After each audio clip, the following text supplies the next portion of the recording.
지금부터 대한제국 시대의 나라를 지키기 위한 노력에 대해서 알아보도록 하겠습니다.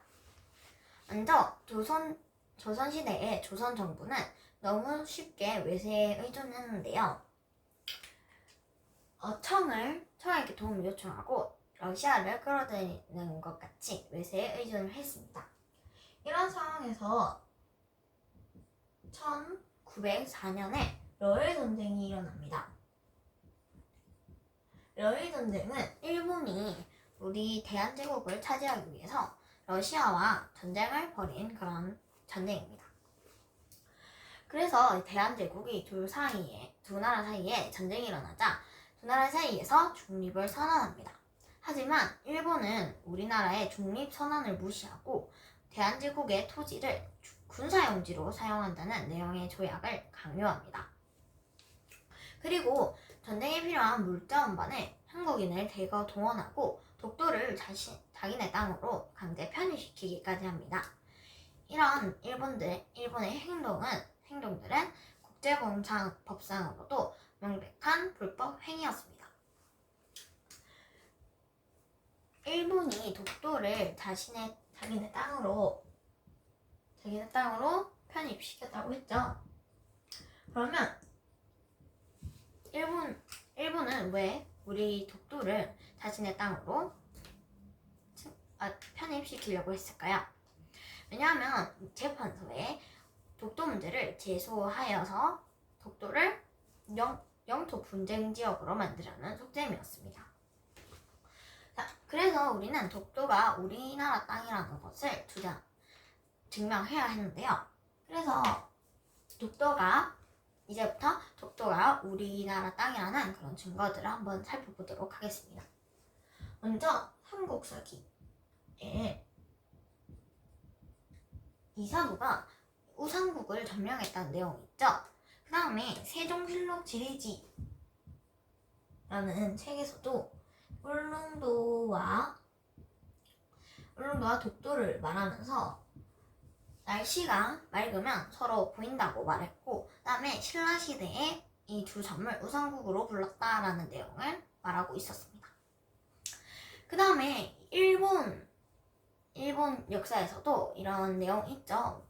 안용복이 일본에 가서 독도가 일본의 땅이 아니라는 확인서까지 받아왔었습니다.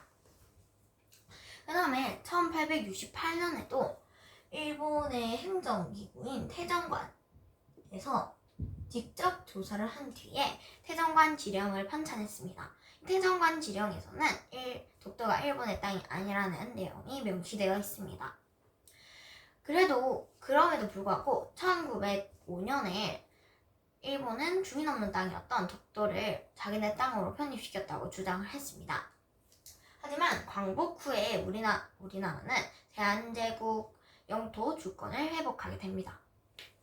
지금도 일본은 독도가 우리나라 자기네 땅이라고 주장을 하고 있는데요.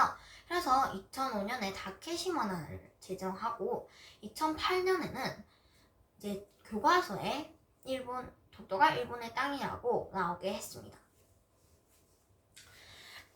그 다음에 우리가 알아볼 것은 바로 을사늑약입니다. 을사늑약은 어떻게 체결되었을지 한번 알아보도록 하겠습니다. 러일 전쟁에서 러시아와 일본 중에 일본이 승리하게 되는데요. 그러게 되면서 우리 대한제국의 외교권을 강탈했습니다. 그리고 통감부를 설치해서 일본이 우리 대한제국을 내정 간섭한다는 내용의 조약을 체결했습니다. 그럼 우리 일사늑약에 대해서 좀 더 자세하게 알아보도록 하겠습니다. 일본은 대한제국에 이토 히로부미를 파견하게 되는데요. 이토 히로부미는 조선에 파견되었을 때 내정 간섭을 한다는 내용을 담은 문서를 가지고 가는데요. 이 문서를 가지고 오는 그런 이토 히로부미를 보면서 고종이 반대를 하게 됩니다. 그래서 이토 히로부미는 대신들을 포섭시키고 을사늑약을 체결한 뒤에 일본 군대를 서울 시내에 보내게 됩니다. 원래 이 이 일산의격의 원래 이름은 한일신협약입니다. 그런데 이 을사년에 강제로 맺은 조약이라고 해서 을사늑약이라고 부르게 되었습니다. 을사늑약이 체결되고 나서 이완용과 일본은 대한제국이 부강해질 때까지 일본의 보호를 받는다라는 그런 조항을 멋대로 집어넣은 다음에 조건부라는 명분을 만들게 됩니다. 이때 을사늑약에 찬성한 사람들이 있는데요. 바로 을사오적입니다. 을사늑약에 체결한 그 5사람을 을사오적이라고 부르는데 그 사람들 중에 이완용, 이근택, 그리고 박재순, 그 다음에 박재순 등등이 있습니다. 이렇게 을사오족이 을사늑약을 체결하는데 찬성하고 나서 대한제국은 일본의 내정 간섭을 받게 됩니다. 이렇게 일본의 내정 간섭을 받게 되면서 우리 대한제국은 일본의 개입 없이는 다른 나라와 외교 관계를 맺을 수 없게 됩니다. 그래서 을사늑약에 반대한 사람들이 생겼겠죠. 그럼 지금부터 을사늑약에 저항한 사람들에 대해서 알아보도록 하겠습니다. 먼저 장지연이라는 사람이 있었는데요. 장지연은 황성신문이라는 신문에 오늘 목놓아 통곡하노라라는 사설을 실었습니다. 그 다음 다른 민영환이라는 사람도 유서를 남겨놓고 자결을 했다고 합니다. 자, 이렇게 저항을 한 사람들도 있었고, 그 다음에 의병을 일으키기도 했습니다. 의병을 일으켰는데 그것을 을사의병이라고 합니다. 을사의병은 어떻게 일어났냐면 충청도에서는 일단 민종식이 활약을 했고, 그 다음에 전라도에서는 최익현이 활약을 합니다. 그 다음 태백산맥 일대에서는 신돌석이 활약하는데, 신돌석이란 이름을 들으면 양반 이름 같진 않죠? 그래서 이 신돌석은 평민의병장인데 신돌석 같은 평민의병장들이 활약을 했었다고 합니다. 이렇게 평민의병장이 활약을 하고, 그 다음에 일본이 고종을 퇴위시킨 적이 있었는데요. 이제 어떻게 퇴위를 시켰냐면 고종이 네덜란드 헤이그에 특사를 파견을 시켰습니다. 특사는 이준, 이위종, 이상설 등 있었습니다. 그런데 이 특사가 네덜란드 헤이그에 가서 대한민국의 현실을 호소하게 되는데요. 또 국제협회에서 호소할 기회가 오자 거기서도 또 호소를 했다고 합니다. 그리고 일본은 이 고종이 특사를 파견했다는 사실을 뒤늦게 알게 되고 고종을 강제 퇴위시킵니다. 하지만 특사들은 그래도 계속 대한제국의 현실을 호소했다고 합니다. 자, 일본이 고종을 퇴위시키고 나서 그의 아들인 순종을 왕에 앉혔는데요. 그리고 나서 대한제국의 군대까지 해산을 시켰다고 합니다. 그래서 을사의병에 그 해산된 군대가 을사의병에 들어오게 되었는데요. 그래서 이 의병운동은 의병전쟁으로 커지게 되었습니다. 신식 무기를 갖춘 그런 군대가 들어오면 좀 더 의병운동이 확산될 수밖에 없었겠죠. 그래서 이 해산된 군대가 의병과 힘을 합친 그런 사건을 정미의병이라고 합니다. 그리고 전국 각지에 있었던 의병들이 힘을 합쳐서 13도 창의군이라는 연합부대를 만들었는데요. 그래서 13도 창의군은 한성으로 진격하는 서울 진공작전을 펼치기도 했는데 일본을 상대하기에는 역부족이었기 때문에 서울 진공작전은 실패하였다고 합니다. 자, 이렇게 의병을 일으키기도 하였고 또 애국 계몽운동을 하기도 했습니다.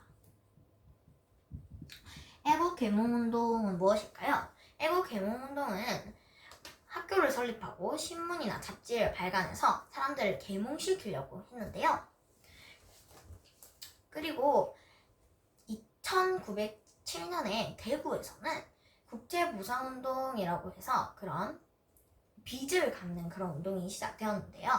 일제가 새로운 문물을 도입해야 한다고 빚을 엄청나게 쌓은 것이죠. 그래서 대한제국은 이런 빚을 계속 가지고 있으면 나라가 일제에게 빼앗길 수도 있다고 생각해서 빚을 빨리 갚기 위해서 이런 운동을 펼친 건데요. 그래서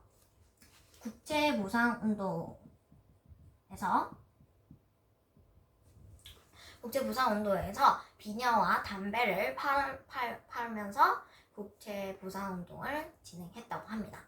그런데 일제의 방해와 탄압으로 국제무상운동은 중단이 되고 말았는데요. 그래도 국제무상운동은 온 국민이 자발적으로 참여를 한 국권 회복 운동이었기 때문에 2017년에 이런 국제무상운동의 과정을 보여주는 기록물이 유네스코 세계 기록유산으로 등재가 되었다고 합니다. 자, 그 다음에 또 이 애국계몽운동을 지원한 이런 단체가 있었는데요. 바로 신민회입니다. 신민회도 학교를 설립한 그런 단체인데요. 먼저 이승우는 우산학교를, 그 다음에 안창호는 대성학교를 설립했었습니다. 그 다음에 신민회는 민족 기업을 육성하기도 했습니다. 또한 장기적으로는 독립전쟁을 준비해야 한다고 생각해서 독립기지를 건설하기도 했습니다.